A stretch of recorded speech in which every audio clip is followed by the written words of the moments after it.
Hey everybody, welcome back to a new video. Today we're going to be looking at a middle-sized power station. This is the AceVolt Campower 700.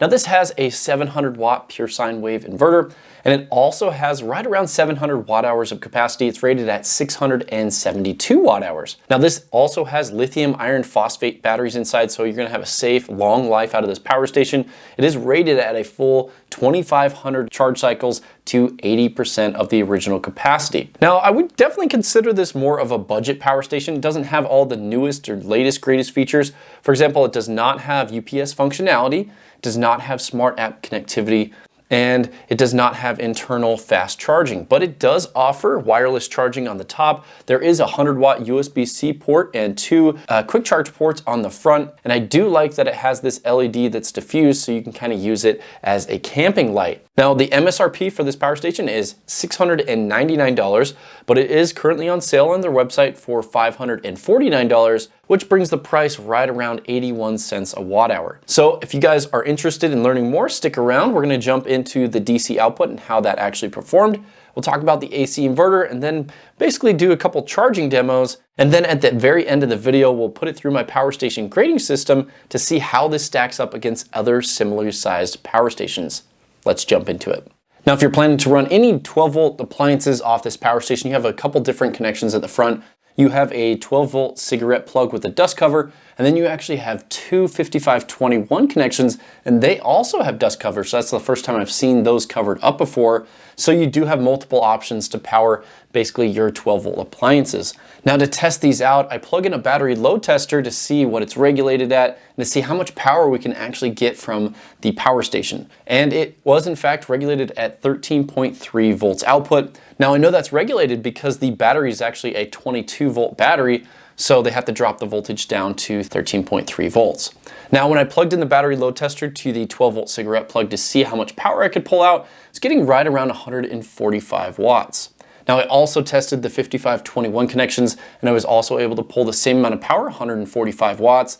And just to combine both of those to see if we could get more power out of each of them or if it was just maxed out at that same level, I plugged in two battery load testers and I was only able to get 145 watts. So just don't go over 145 watts total if you're planning to use the 12 volt output. If you do, it will actually shut it off from being overloaded. So it won't damage the power station, but just plan on it shutting off whenever you go over that 145 watt level. Now, if you remember, the Campower 700 is rated at 672 watt hours of capacity. So how much power would we actually get as we discharge this all the way through the 12 volt output? Well, I charged it up to 100%, connected up my battery load tester, and did a complete capacity test. Now, when that test had finished, I was able to pull a total of 603 watt hours, or right around 89.7% of the advertised capacity. So very good results there. Now I also wanted to see how much power you would lose if you left the DC output on over an extended period of time. So how much power does the DC output use at idle? Well, I left it at 100% and came back 12 hours later and it was still at 100%. So a very efficient DC output.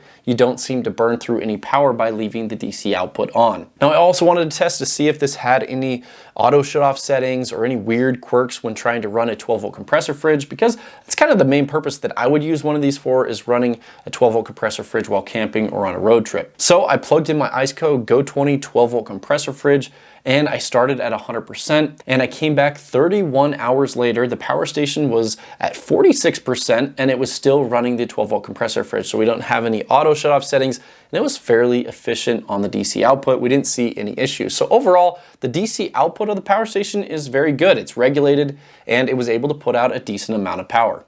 Now the form factor of this power station is super interesting. I could see this as a conversation starter if you're camping. Someone would be like, what the heck is that thing? Be like, well, this is my AceVolt Campower 700. Now on the front of the power station, I like that you have all your inputs and outputs. So whether you're discharging or charging the battery, it's all right here. On this slanted area, you have your display. Now the display on this is very simple. You have your watts input, your watts output, you get an actual battery percentage, and then around that you have this icon that kind of disappears as it discharges. So very simple display. Now if you happen to turn on the display, you actually get this accent lighting on the side that kind of breathes or pulses, which is pretty cool. So if that is on, you know the display is on, and it times out after about 30 seconds or so. Now you have an integrated handle, and underneath you have this silicone, so It is comfortable to carry it around. The power station only comes in at 22 pounds, so it's fairly portable. Now on the top underneath the handle, you have a quick wireless charging pad. So I did test that out. It charged my Samsung phone fast, which was really cool. Now overall, it is a very durable design and I like it. Now on the front, you also have an LED light. If you push this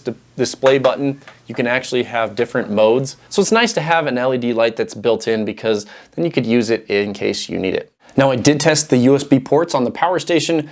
Now taking a closer look, you have a 100-watt power delivery port. This is not bidirectional, it only outputs power. So I did test that out. I was able to charge another power station at 100 watts, so that does work properly.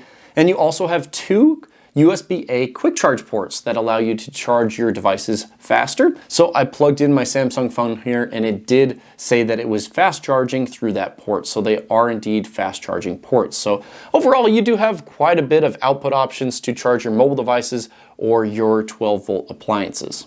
Now moving on to the next portion of the review video, I want to talk about the AC inverter on the AceVolt Campower 700. Now taking a closer look, you have 4 outlets on the front of the power station to plug your appliances in, and they share these common faux grounding plugs. So those are just holes there, there's no metal connection there, so there's no ground on this power station. Now the inverter is rated at 700 watts continuous or 1400 watts peak, and we'll be testing that here in a second.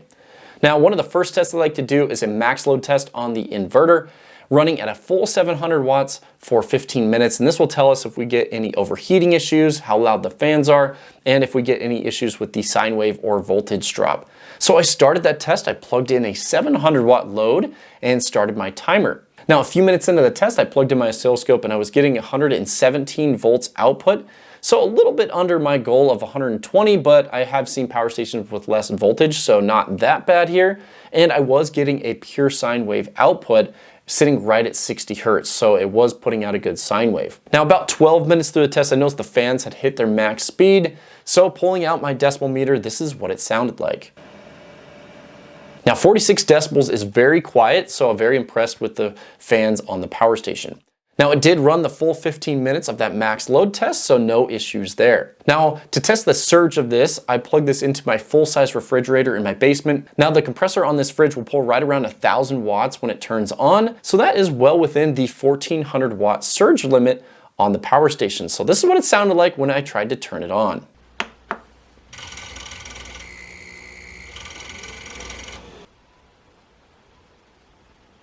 So as you can see, this did have troubles trying to start up that compressor. And just be aware, most of the small and medium-sized power stations that I test, even though they have a surge limit of higher than 1000 watts, they will not start up a full-size refrigerator. Just like the Blue Yeti EB70 and the EcoFlow River Pro, this one will also fail that test. Now there are a few other tests that I like to do on the AC inverter during my power station review videos. The next test is where I plugged in a guitar amp to see if there's any noise on the AC inverter while it's running, and this is what it sounded like.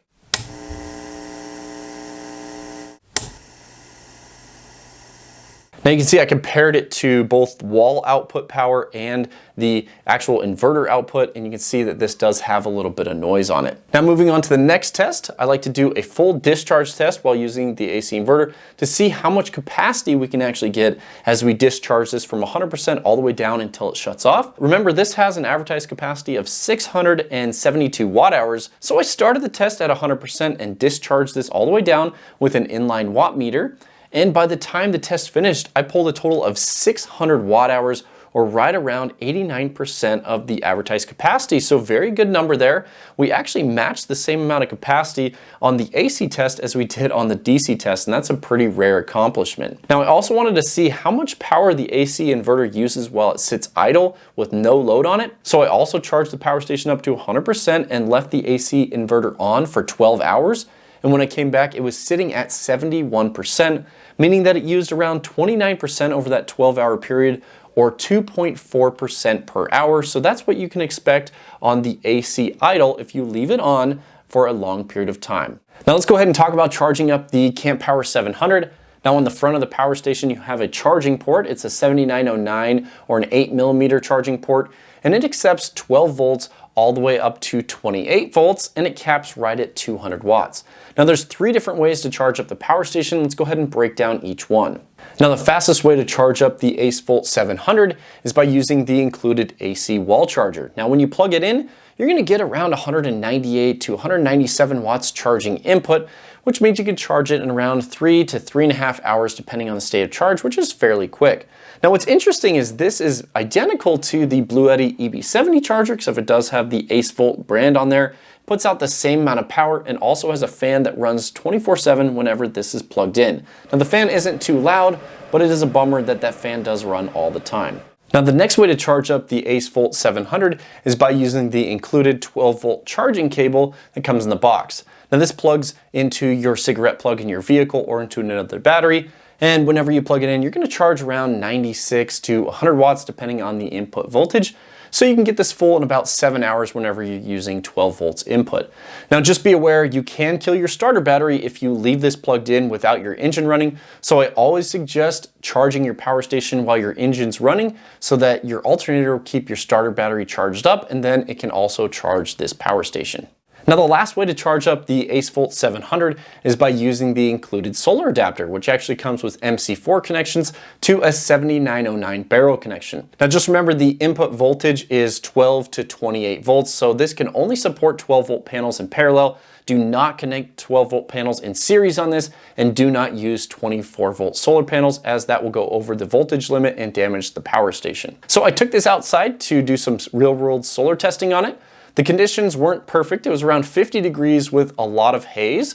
So I wanted to over panel this to see the maximum power input. So I actually used two BougeRV 180 watt panels connected together in parallel. And when I connected it in, I was getting 173 watts charging input.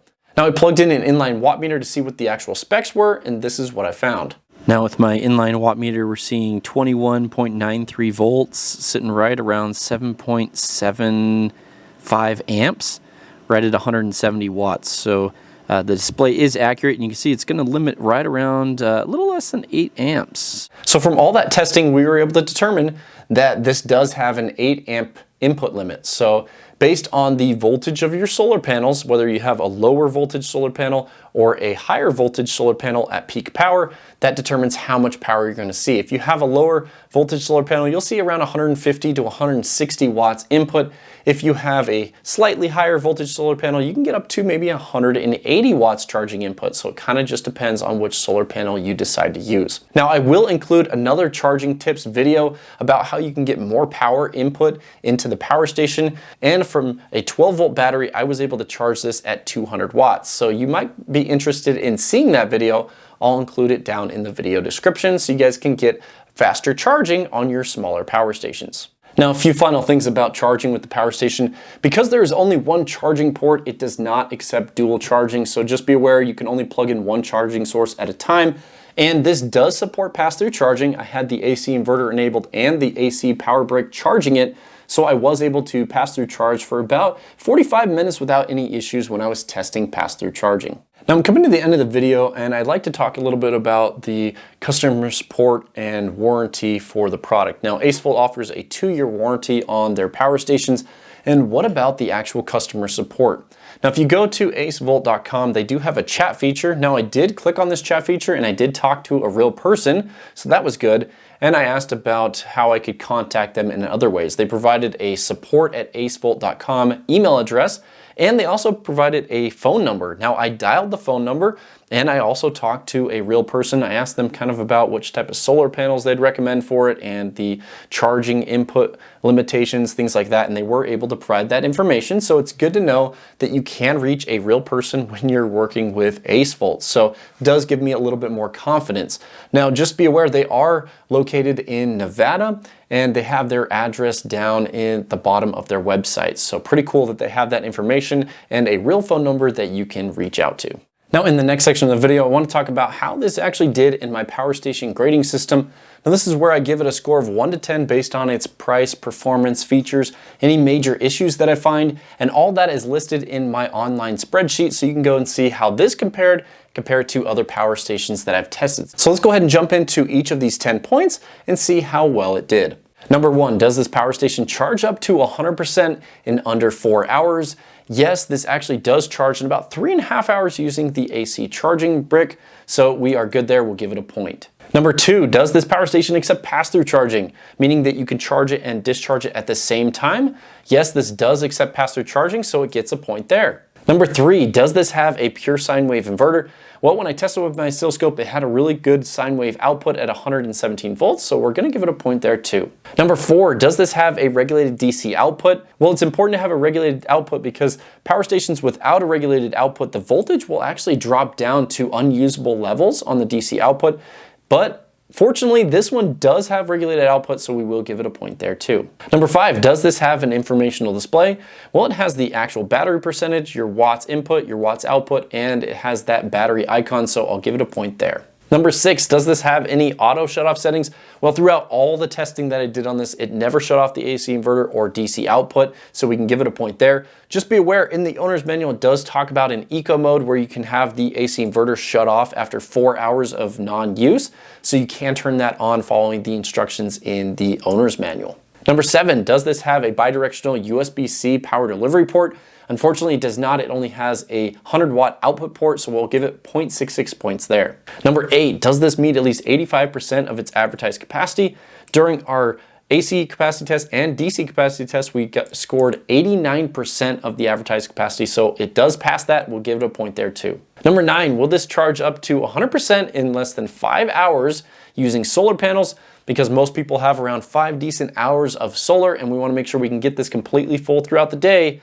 Yes, this will charge in about 3.8 hours with solar input, so we will give it a point there. And the last one, number 10, how does the price per watt hour come in with this power station? Well, most power stations I like to see around 80 cents or less, and they can still get a point, or at least a half point at $1 or less. So this one comes in at 81 cents per watt hour, so just barely missing the full point there. So we're going to give it a half point. So as we tally up all the points here, it comes out to 9.16 points that this scored. So I'll put all this information in my power station grading sheet, so check that out down in the video description so you can see how this compares to the competition. Now, when we're coming to the end of the video, I always like to give my opinion on a power station. Now, we already know the real world performance. I've already given you all that information, so you guys can make your decision there. But I just like to give some of my final thoughts about what I think about the power station. Now, first, looking at it, it has a very unique design. There's no other power station on the market that looks like this. It's kind of similar to like the Vigorpool Captain 1200, but definitely a little bit different there. Let's talk about some of the things I'd like to see improved. Well, I would like to see the charging, at least off of AC power, improved. Most power stations are charging at a 1C rate. So this is a 700 watt hour power station. This could potentially charge at 700 watts via an internal charger, but it does have the slower external charger. Some people mention that that's a good thing because it's one less likely thing to break. So I guess if you think about it that way. The other thing is I'd like to see a little bit more wattage input with solar panels. I mean, this is kind of a standard. 200 watts is a very clean standard for a lot of this size power station, but why not make your product a little bit better than the competition? Why not make it have a little bit more solar input so you can charge it faster? So I would have liked to see a little bit more charging input. Now, one other thing I would have liked to see improved is the actual surge capacity on the AC inverter. Now, this is actually for all medium-sized power stations. This is not just for this one. For example, it did not start up my full-size fridge compressor. Even though this is rated at 1400 watt surge, you know, super overrated, right? But it did not perform, did not start the compressor. So that's a problem with almost all medium-sized power stations that I've tested. They just do not surge at all. So I wish they just didn't even include that because it's just misleading. You know, I've seen that same issue with the EB70. I've seen that issue with the EcoFlow River Pro, the first generation. I also saw that issue with the UPEZ 600. So lots of different manufacturers state that they have a huge surge rating, but it just doesn't happen. So just keep in mind, I would not basically rely on the surge rating of this inverter. What about the things that I like about it? Well, I like the actual AC and DC efficiency. We got really good numbers, 89% of the advertised capacity out of both of those. So you will get a long runtime if you're running something off the AC inverter or the DC output. This would be really good for a camping power station because, you know, even the name, you know, the Campower 700 kind of seems that that's what they had in mind. I like the LED light here that's diffused.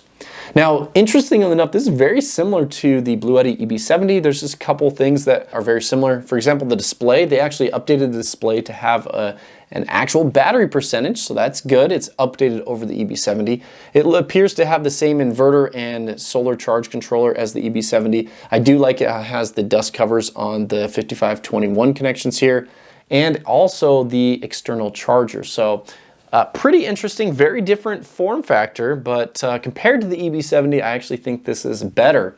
And the fact that you can actually call AcePower and talk to someone over the phone, that is excellent, because a lot of times when you try to call Bluetti, you just don't get through. So pretty cool to have a support group, a chat support, and an email support for a product like this. So I'd love to get your guys' thoughts about the AceVolt Campower 700. What do you guys think about the feature set and the price? Do you think it's affordable? And would you mind picking one up? Let me know if you're interested in the Campower 700. Throw a comment down below. I always love to hear from my viewers, so thank you guys for that feedback. Now also, please give me a thumbs up if you like this video, guys. It helps me know if I'm going in the right direction with my power station reviews. Anyway, guys, thank you so much for watching to the end of the video. I'm always excited to pick up these medium-sized power stations because I've been reviewing a lot of the larger stuff lately, and this is just a nice refresher just to have a middle ground or just right in the middle, perfect for camping. So thanks for watching, guys. Hopefully we'll see you guys in the next video.